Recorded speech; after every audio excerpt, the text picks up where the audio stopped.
jungle. नीट UG 2026 प्रश्नपत्रिका पोटी प्रकरणाच्या निषेधार्थ सम्यक विद्यार्थी आंदोलन व वंचित बहुजन आघाडीचे सांगली जिल्हाधिकारी कार्यालयासमोर धरणे आंदोलन. देशभर गाजत असलेल्या नीट UG 2026 प्रश्नपत्रिका पोटी प्रकरणाच्या निषेधार्थ आज सम्यक विद्यार्थी आंदोलन व वंचित बहुजन आघाडी यांच्या वतीने जिल्हाधिकारी कार्यालय सांगली या ठिकाणी शांततामय धरणे आंदोलन करण्यात आले. यावेळी विद्यार्थ्यांच्या भविष्यासोबत होत असलेल्या अन्यायाविरोधात जोरदार घोषणाबाजी करण्यात आली.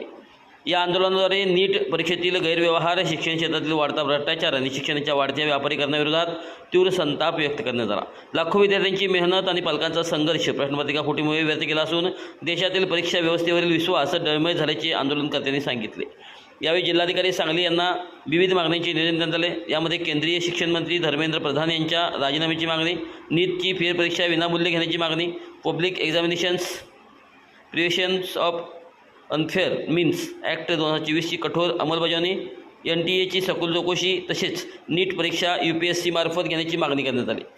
विद्यार्थ्यांचे वाढते व्यापारीकरण थांबवून व्यावसायिक कोचिंग क्लासेसवर नियंत्रण ठेवण्यासाठी स्वतंत्र कायदा लागू करण्याची मागणी या ठिकाणी करण्यात आली. यावेळी शिवाजी उर्फ पवन रमेश वाघमारे, ऋषिकेश माने, सिद्धार्थ पवार, अक्षय मागाडे, सम्यक विद्यार्थी आंदोलन सांगली तसेच संजय संपत कांबळे, प्रशांत संगप्पा वाघमारे, संजय भूपाल कांबळे, हिरामन भगत, परशुराम कांबळे, वंचित बहुजन आघाडी, माथाडी ट्रान्सपोर्ट व जनरल कामगार युनियन, अशोक लोंढे, मोहन सांबळे, विनायक मोरे, मनोज सनदे, मधुकर शेसवरे, सचिन कोलप, रोहित कांबळे, मानतेश कांबळे, विशाल धेंडे, रणजित कांबळे, वंचित बहुजन आघाडीचे पदाधिकारी, कार्यकर्ते तसेच विद्यार्थी मोठ्या संख्येने उपस्थित होते.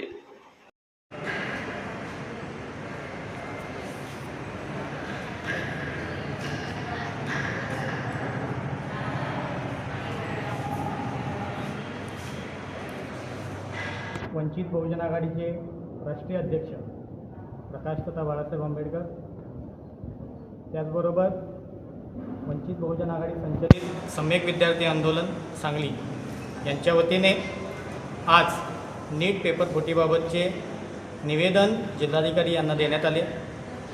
तत्पूर्वी जिल्हाधिकारी कार्यालयाच्या बाहेर आम्ही निदर्शने करण्यात आलेले आहेत.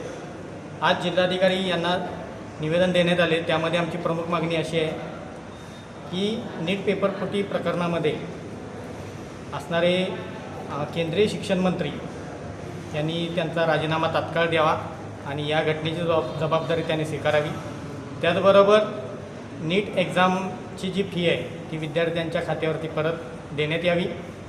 त्याचबरोबर NTA मार्फत घेण्यात येणारी परीक्षा रद्द करून UPSC मार्फत घेण्यात यावी आणि जे खाजगी क्लासेस आहेत त्या खाजगी क्लासेसवरती शासनाने कठोर असे निर्बंध आणावेत अशा आशयाचे निवेदन आम्ही जिल्हाधिकारी यांना देण्यात आलेलं आहे. यामध्ये आमच्यासोबत वंचित माथाडी ट्रान्सपोर्ट युनियन, त्याचबरोबर सम्यक विद्यार्थी आंदोलन आणि वंचित बहुजन आघाडीचे सर्व पदाधिकारी आधी ते उपस्थित होते.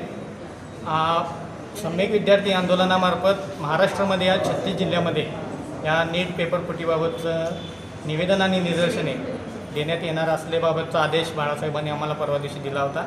त्याच अनुसरून हे निवेदन आज आम्ही जिल्हाधिकारी यांना दिलेलं आहे.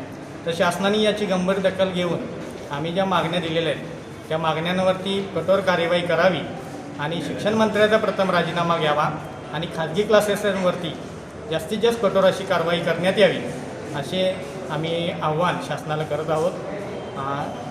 वंचित बहुजन आघाडी आणि सम्यक विद्यार्थी आंदोलन यांच्यामार्फत आज हे निवेदन देण्यात आलेलं आहे. तर जय भीम, जय संविधान.